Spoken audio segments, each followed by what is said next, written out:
Bonjour, aujourd'hui je suis avec Rose-Marie.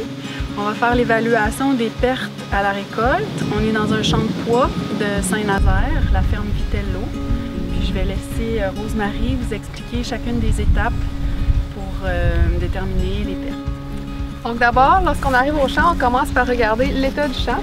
Donc on peut commencer par voir les mauvaises herbes, donc leur abondance. Ici, je dirais que c'est plutôt négligeable. Puis on regarde aussi le type de mauvaises herbes. Donc ici, on voit principalement des graminées, un peu de chénopodes. Donc c'est principalement ce que je peux voir ici. Donc ensuite, on évalue la hauteur des plants. Donc ici, je dirais un 22 pouces, mais c'est assez, on peut voir que c'est assez variable. Donc les mesures, on les prend pour chacune des batteuses. On prend 2 mesures par batteuse, une en montant dans le champ, puis une en sens inverse lorsqu'elle redescend.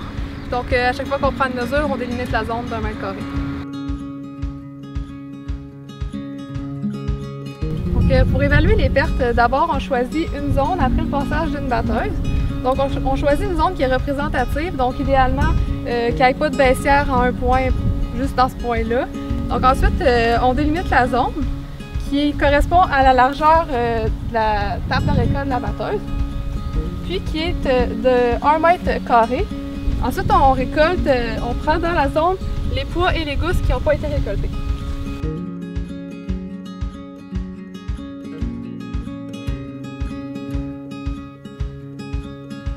Ce qu'on ramasse, c'est les pois qui sont intacts, donc qui ne sont pas écrasés. On ramasse aussi les gousses qui sont pleines, qui contiennent au moins 3 pois. Pour savoir la quantité de perte, on pèse d'abord les pois libres, seuls.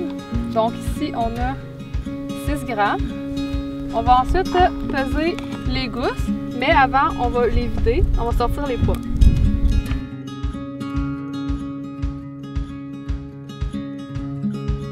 Donc si on additionne les deux, on a 14 grammes.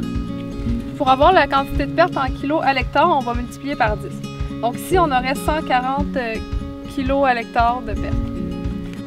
Donc lorsqu'on observe beaucoup de pertes à la récolte, il y a 3 facteurs importants qu'on peut essayer de peut-être ajuster pour avoir moins de pertes. Donc un élément sur lequel on a moins de contrôle, c'est la qualité des plants. Donc on peut regarder le champ, la quantité de mauvaises herbes qui peut jouer un rôle sur la quantité de pertes. On a aussi la densité du couvert végétal. Donc ici, on voit que c'est quand même assez dense. On ne voit pas de trous où est-ce qu'on voit le sol en général. Aussi, ce qui peut avoir une influence, c'est la verse. Donc, comme on disait, en fait, là, ici, c'est versé à 45.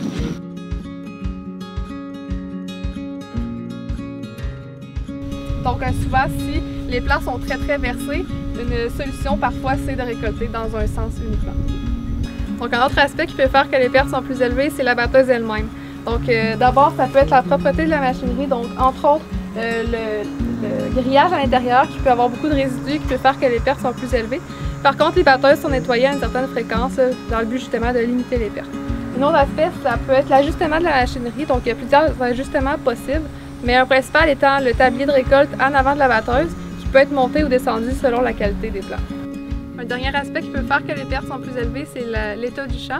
Donc, on peut voir principalement noter la portance, le nivellement, donc principalement les petites dépressions, les traces de roues qui peuvent avoir creusé le sol, puis en cette zone-là, il peut y avoir des pertes plus importantes puisque le tablier de récolte est droit et ne s'ajuste pas aux petites dépressions. Puis finalement, ce qui peut apporter plus de pertes, c'est les résidus au sol. On parle de résidus de culture précédente et non les résidus de la culture présentement.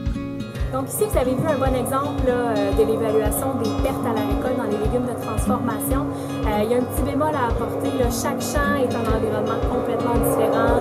La météo est différente. La façon que la plante est faite peut être différente aussi, les types de sol et ainsi de suite. Donc c'est pour ça, entre autres, que les gens de la Fédération vont faire des vérifications dans des parcelles de façon aléatoire pour être capable de cerner vraiment le travail que l'on fait. Puis nous, de notre côté, chez Bonduelle, on porte une attention particulière à l'ajustement des machines. À chaque fois qu'on change de champ, il y a un ajustement qui est fait en fonction des conditions météo, des plans et tout. Donc on essaie d'optimiser le plus possible la récolte.